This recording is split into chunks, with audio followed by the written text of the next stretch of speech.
My name is Elizabeth, and if you believe the internet, I hate every book I read. In reality, though, I finished 125 books this year, and while I gave 33 of them 5 stars, I did, in fact, hit a couple duds. It happens to the best of us. I did give 10 books 1 star this year. That's less than 1%. For those of you who, like me, are math challenged. And in this video, I'm going to be talking about those duds. This video will be the top 10 worst reading experiences I had this year, the 10 books I hated the most, the 10 books that most activated that deep ancestral rage that only a terrible book can, because I do think that reading critically is important, that honest reviews are valuable, and I do actually think it's fun from time to time to rant a little bit about the books that we didn't enjoy. It's a nice little cathartic experience, bonding, if you will. There is one 1-star read that I included in my most disappointing books of 2025 video. I felt like it fit in that category a little bit better. So I have swapped in one 2-star read to round out a perfect 10. Definitely check out my most disappointing reads of 2025 if that's of interest to you. And if you're more of a positivity person, check out my favorite books of the year, where I rave and cry a little bit about the best books I read this year that moved me and were incredible and that you really, really have to read. That being said, this is a video in which I'm going to talk about the worst books I read this year. And as with literally every opinion on a book ever, these are just my opinions, therefore are subjective. I am not saying that these are the 10 worst books to ever exist. I'm not trying to portray myself as the arbiter of literary genius or quality or merit. I am not saying that everyone else should also see these books as the worst books, or that if you like these books, there's something wrong with you, or that you are wrong. None of those are what I'm saying. What I'm saying is exactly what's on the tin. These 10 books are the books that I personally had the worst time with this year, and that's all. If you disagree, that's cool. Feel free to share your thoughts in the comments, but please keep in mind, this is just my opinion, and I am in fact entitled to it, just as you are entitled to your own. And with that disclaimer out of the way, because I apparently have to give it every time, let's get into the 10 worst books I read in 2025. Starting with my one 2-star read that I'm including on this list, let's chat about All the Colors of the Dark by Whitaker. This was a book that was sold to me as mystery in a historical fiction setting with a very literary fiction bent to it. And I had heard from so many people who recommended this to me that this was one of their favorite books ever, that it was so moving, so life-changing, just a gorgeous, beautiful book. And so I did go into this with quite high expectations. Let's just say my expectations were not met.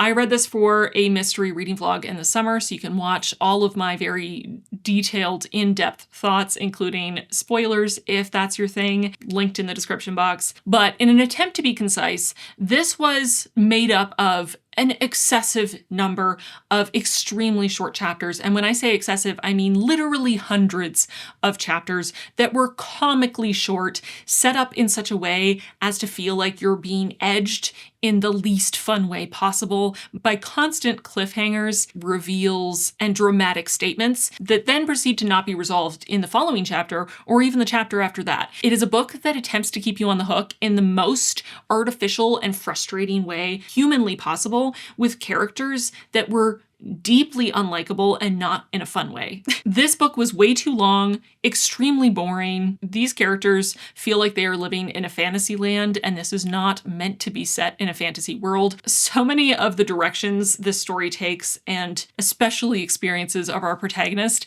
make absolutely zero sense and are not plausible in the least, to the point where even if the pacing and structure hadn't been like having your teeth pulled excruciatingly slowly one at a time, I would not be able to enjoy this book because substance was nowhere to be found.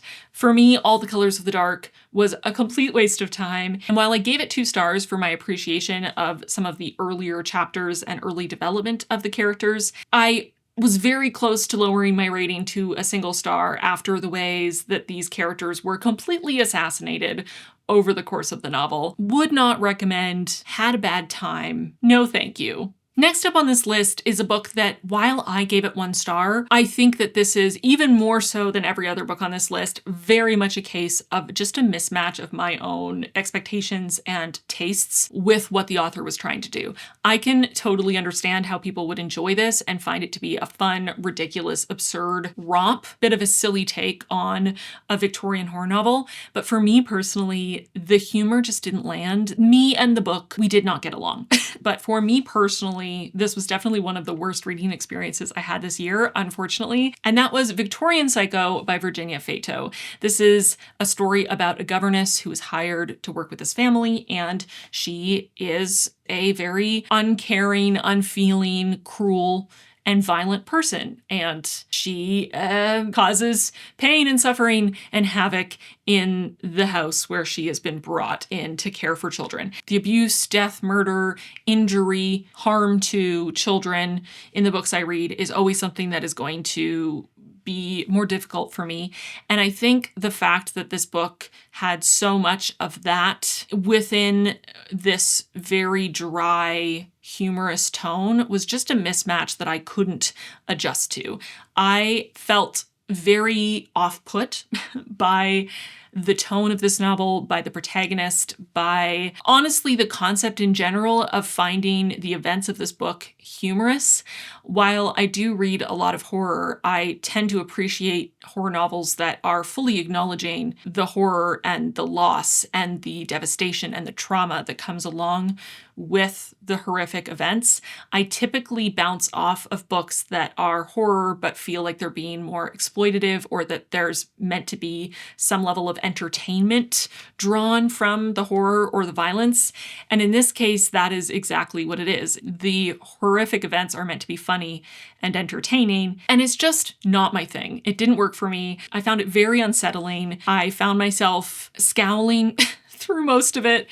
And also just kind of wondering what the point was. Why was I suffering through these graphic descriptions of violence and these horrific events if the book wasn't taking it seriously? It just felt like a waste of my time. And as someone who is actually quite sensitive to violence and gore and cannot watch horror movies, I have gotten into the horror genre as a way of exploring themes, especially themes of loss and grief and trauma. And I think horror can really facilitate those conversations and can honestly be very touching and gorgeous. A few of the books on my best books of the year list were horror novels that I felt were deeply touching. And I guess I just am not the kind of person who is into extreme horror or splatterpunk or comedic horror, if that is a subgenre. I also felt like this novel was trying too hard to make our protagonist seem like the edgiest, most emotionally disconnected, cool girl governess to have ever existed.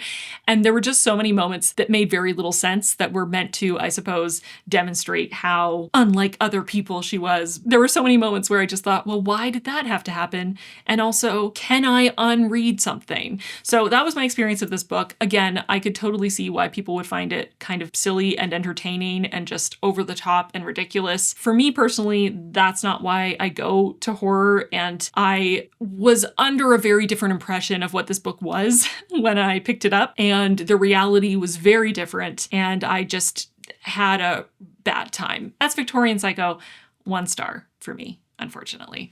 Next, I'm going to try to go through 4 books that were all in my Reading All the Winners of the 2024 Goodreads Choice Awards, because I already ranted about these at length in that video, and also because it's now been 11 months since I read them, and the idea of dragging that rage back out from the depths of my soul sounds like torture, almost akin to the experience of reading these books in the first place. So I'm going to try to be more concise, and if you want more ranting, check out that video. Starting with How to End a Love Story by Yulin Kuang. It is somewhat difficult for me to express all of the ways in which I despised this book without spoilers, but I will say that the very basic premise of this book, which I suppose could be considered a spoiler, except we learn it very early on and it's very obvious what's about to happen. This is a contemporary romance with explicit sex scenes in it, where our protagonist is falling in love with the man who was driving the car that killed her little sister.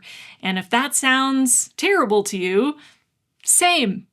Yeah, Same. Even though it was determined by police at the time and from other outside evidence that her sister had in fact been trying to end her own life, still literally cannot imagine any version of reality in which I would ever want to even remotely have friendly contact with the person who was driving the car that killed my sibling, but especially not enter into a relationship with them and then play the victim card when your parents are understandably unimpressed by your life choices.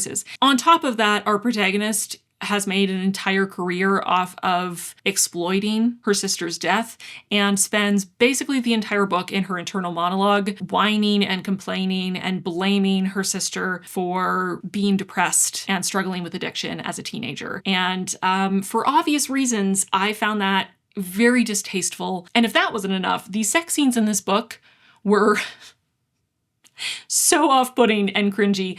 I cannot express to you how dry they made me. Everything about this made me very upset for so many reasons, and I am still angry about it 11 months later, as is probably obvious, and I'm gonna move on now. 1 star for this terrible book that I hated so much.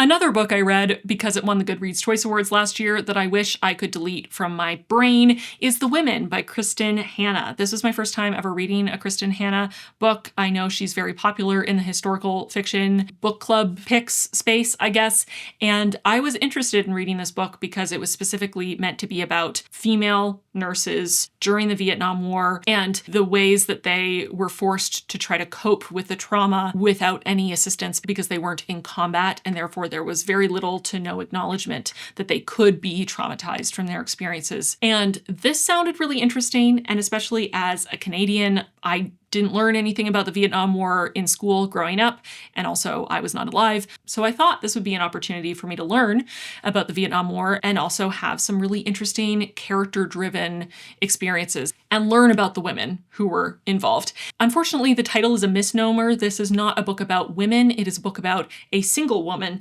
and that single woman is the most privileged, selfish, deeply frustrating protagonist I have ever read about, with the exception of a few other protagonists on this list. She is insufferable. She has no perspective on her experience and what other people have gone through. She spends so much of this book wallowing and being enabled in her wallowing by her own wealth and by everyone around her who is just indulging her. She makes terrible decisions. She puts other people at risk time and time again. And on top of all of that, this book is primarily a series of melodramatic, romantic entanglements with said completely unlikable and irredeemable protagonist. And there are so many very soap opera-esque, completely unbelievable reveals and moments throughout the book that I was very confused by. I feel like I entered an alternate dimension when I started reading this book, and I'm very glad to have retreated back to reality after finishing it. I also learned little to nothing about the Vietnam War, to the point where I texted my dad asking him to give me a breakdown of the Vietnam War. And he was able to give me more information in a series of 3 to 4 texts over the course of 20 minutes, just off the top of his head from memory, than I learned from this entire book. This book was such a waste of my time. I felt there was nothing redeeming about it. The only part that I found engaging to read was when our protagonist was actually in Vietnam, only to find out from reviews that it was a very skewed and inaccurate representation of what it was actually like in Vietnam during the Vietnam War. So not only just a waste of my time, but actively detrimental to my understanding of this conflict and the experiences therein. And kind of wish I could go back and unread it, to be totally frank. 1 star for this horrific experience. No. Next up, another winner of the 2024 Goodreads Choice Awards, the gift that just keeps on giving, we have The Wedding People by Alison Espach. This was the winner of the fiction category. It's contemporary fiction. And once again, we have the combination of deeply unlikable, very selfish protagonist and also a deeply insensitive and honestly offensive portrayal of suicidality. In some ways, in this case, it's even worse because we're looking at it from the perspective of someone who is herself suicidal. But I found the entire framing of this story to be deeply problematic and deeply upsetting. I found it to be a very disrespectful portrayal of what it is like to be dealing with suicidal ideation.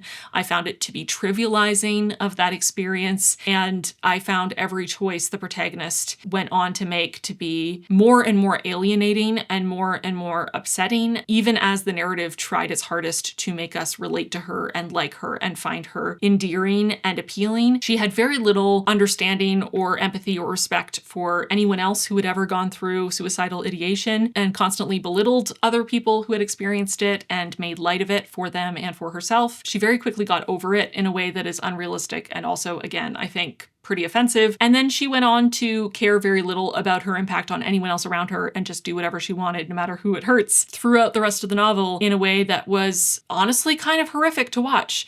And I had a terrible time reading this book. Nothing about it was enjoyable. Nothing about it appealed to me.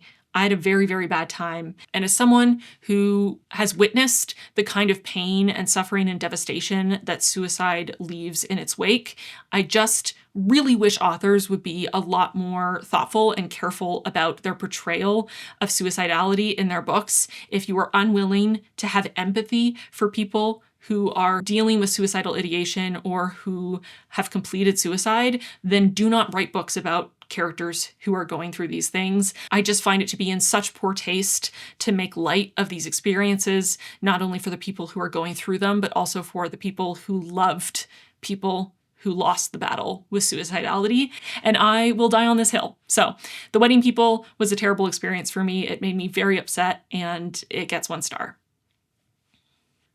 Last but not least, the final gem from my Goodreads Choice Awards video for the 2024 winners was the nonfiction winner, The Anxious Generation by Jonathan Haidt. And I am going to be probably the most brief about this one because so many of my complaints are factual complaints, and many of them I have actively tried to wipe from my brain in the past 11 months because they made me so angry. But I will just say, so much of what this book says is not based on the data. So many of the citations do not back up what he is saying in this book. The way that this book was approached, the methodology here was so much having an end goal in mind, having a theory in mind, and cherry-picking data, cherry-picking quotes, finding experts to bolster the idea rather than actually trying to find the truth. And while I generally agree that social media can be harmful for young people and that it does cause issues, especially in its current state, there was a complete lack of acknowledgement of any of the positives of social media, including community and connection and education, and also resources to help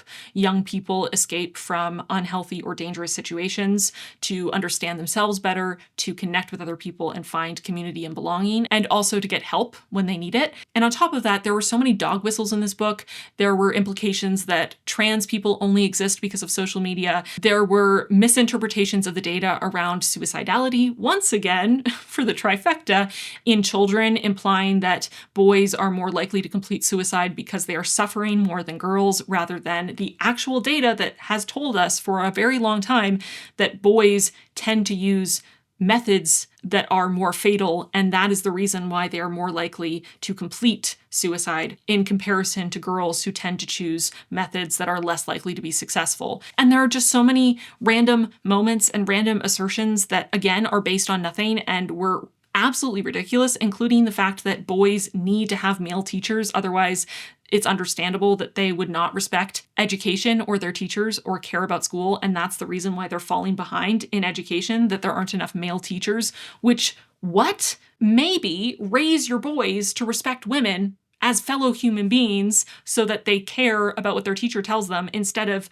perpetrating misogyny and patriarchy and trying to force women out of teaching to have more male teachers so that boys can be on top again. Ridiculous. Anyway, like I said, I have actively tried to wipe this from my brain in the last 11 months because it was taking up precious space for absolute gobbledygook. It was terrible, badly researched, conclusions were drawn from the ether, and actively harmful in a bunch of areas, which again is kind of wild because on its face, I agree with the idea that social media should be more regulated and that children under a certain age should probably be protected from social media, but the way this book went about it reiterated so many right-wing dog whistles and so much harmful rhetoric that I just cannot in any way stand behind it. And it was a very, very, very frustrating read, and it made me deeply enraged. So 1 star for The Anxious Generation, a terribly researched book, and also despicable. Tell us how you really feel, Elizabeth. Sure, will do. Always do. Happy to.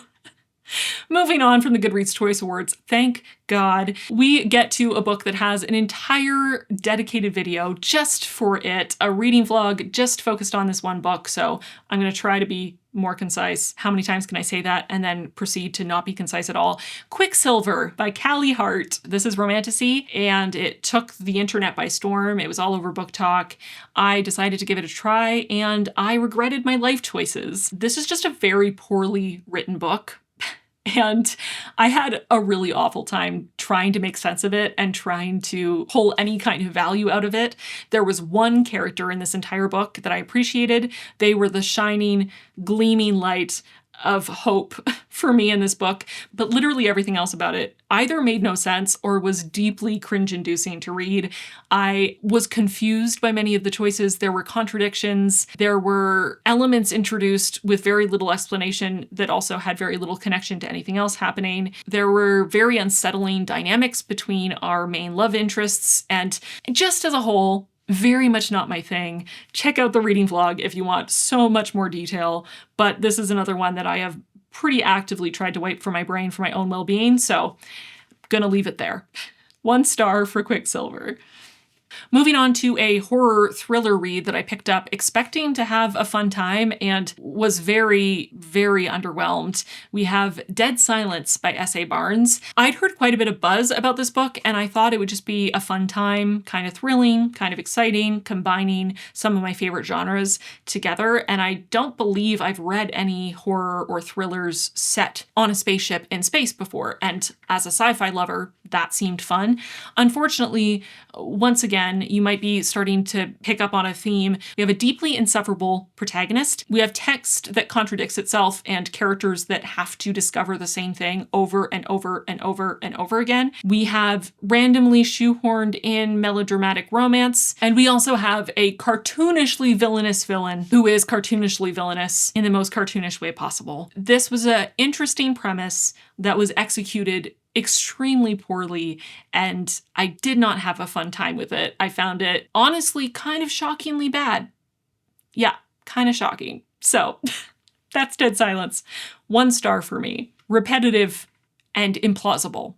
Next up, another horror novel. This is one that I picked up for my Halloween horror reading vlog, and I was really excited to read this because I love reading horror that focuses on architecture that is wrong somehow. Unfortunately, this one very much didn't work for me. This is The Staircase in the Woods by Chuck Wendig, and this one not only didn't work for me because of the actual execution of the ideas and the ways that it didn't deliver on its premise, but also kind of similarly to Victorian Psycho, I felt that this book was very much trying to entertain me with gore and trauma and horrific events in a way that I find deeply off-putting. Once again, that's not what I go to horror for. I don't read horror because I find it entertaining or fun to read about violence and death and trauma. I read horror because it allows me to examine those ideas that are terrifying and upsetting and face them head on and look at them without a filter. And while this book didn't have a comedic tone, it definitely felt like it was leaning on shock value and trying to gross out the reader and just trying to be as graphic and upsetting as possible. Again, as I guess the entertainment. And for me, that's not entertaining. It's not the kind of horror that I want to read. And it was not what I thought I was getting into with this book. Check out the Halloween reading vlog if you want more details. But for me, this was just not at all what I wanted. I had a very bad time with it. I found it quite off-putting and disrespectful to the kinds of trauma that it was presenting. And I also, once again, found the characters deeply, deeply, deeply unlikable and not in a fun way. I feel like I should say, because I keep mentioning how unlikable these characters are, I do actually like reading books about unlikable characters if they are well developed and interesting. and well written, but I do struggle with characters that have no redeeming qualities and are meant to be likable and relatable, but are in fact the worst. And that's the category I'm talking about here. And that brings us to the final book on this list. These are in no particular order, so this is not the worst book I read all year necessarily, but it is definitely in the top 10 worst books I read this year. And I do have a dedicated reading vlog for this as well, so check that out if you want a much more in-depth, long-form review with spoilers if you so wish. This is another one I went into expecting to really like it and having only heard amazing things, and I was very much shocked, is probably the right word, by what I actually got. And that is Alone with You in the Ether by Olive E. Blake. This is a literary contemporary romance novel about obsessive, toxic love between two people struggling with their mental health. And I found so much about this deeply off-putting.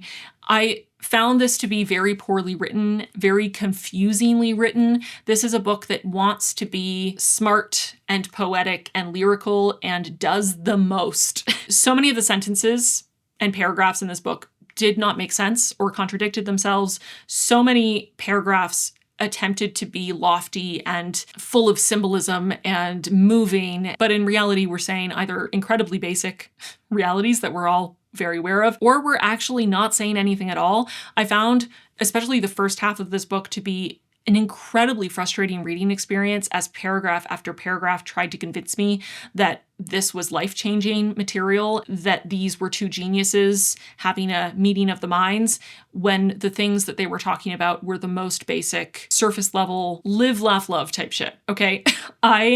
No. And then in the second half, while I appreciated the shifts in the writing style, I thought there were some interesting things done. I appreciated a more realistic portrayal of their pretty obsessive, toxic dynamic. The way this book ended kind of ruined it for me in a bunch of different ways, and check out the full review if you want details, especially because they are inherently spoilery because they talk about how the book ends. I also found the way this book portrayed taking medication for your diagnosed mental illness to be quite irresponsible, and I think whether intentioned or not, it contributes to the stigma that surrounds taking medication for your mental health, and that is something we don't need in the world in general. There is enough stigma already. There are enough people who are afraid to take medication for their mental health, for their mental illness, because they have been told time and time again that it will change them, that they won't be them anymore, that without their mental illness, they won't be